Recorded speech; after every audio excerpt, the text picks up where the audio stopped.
They told me to move like I didn't belong there. Not loudly, not angrily, just casually, like it was the most natural thing in the world.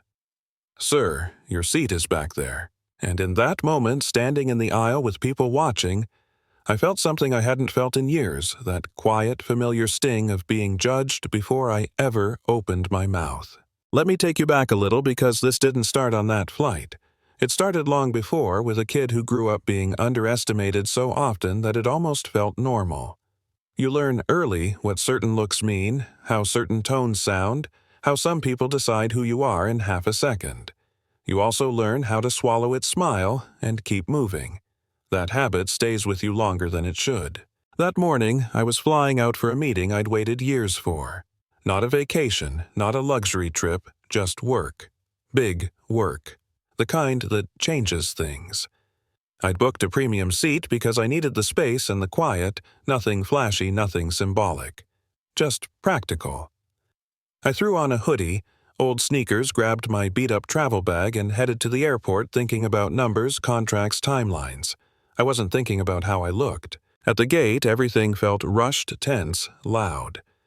I scanned my boarding pass and stepped into the cabin, found my seat settled in. A few minutes later, a flight attendant stopped beside me.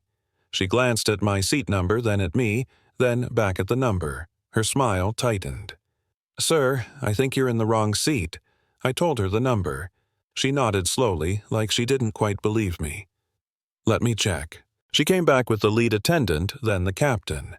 He stood there, arms crossed, looking me up and down like I was a problem he didn't feel like solving. "Economy is in the back," he said flat and firm. I explained calmly, showed my pass again. He barely looked. "We need to keep things moving. You're holding up boarding." People were staring now. I could feel it. That heat creeping up my neck, that mix of embarrassment and anger you pretend isn't there. I asked quietly if there was an issue with my ticket. The captain sighed.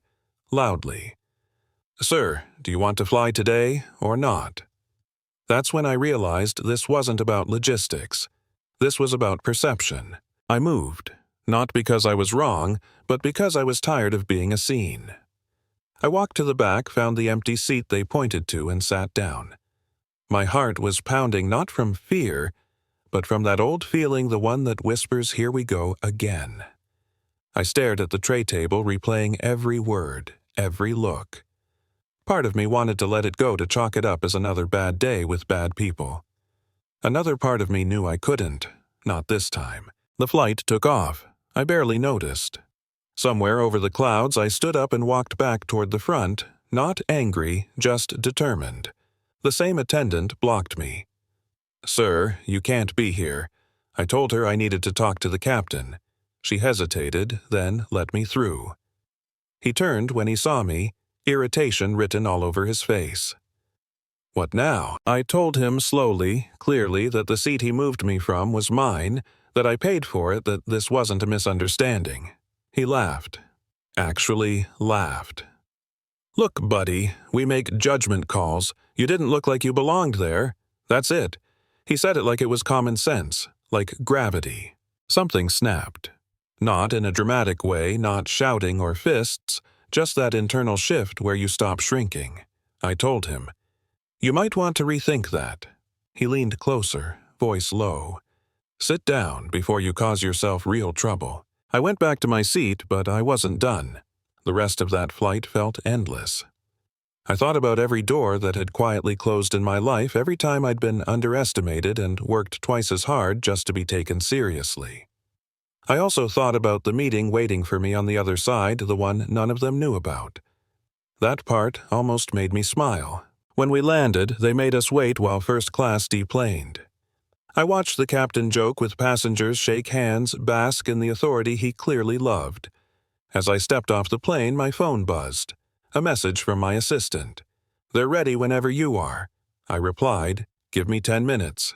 Outside the gate, 2 men in suits were waiting. They checked, my name, nodded, and gestured toward a private exit. I felt eyes on me again, confused this time. The captain saw it. I could tell. He frowned like a puzzle piece didn't fit. He shrugged it off and walked away. That afternoon, the same captain was called into a conference room downtown. him and a few others. Mandatory meeting. He probably thought it was about schedules or policy updates. He walked in, confident, relaxed, joking. Then he saw me at the head of the table. The silence was unreal. You could hear breathing. He stared like he was seeing a ghost.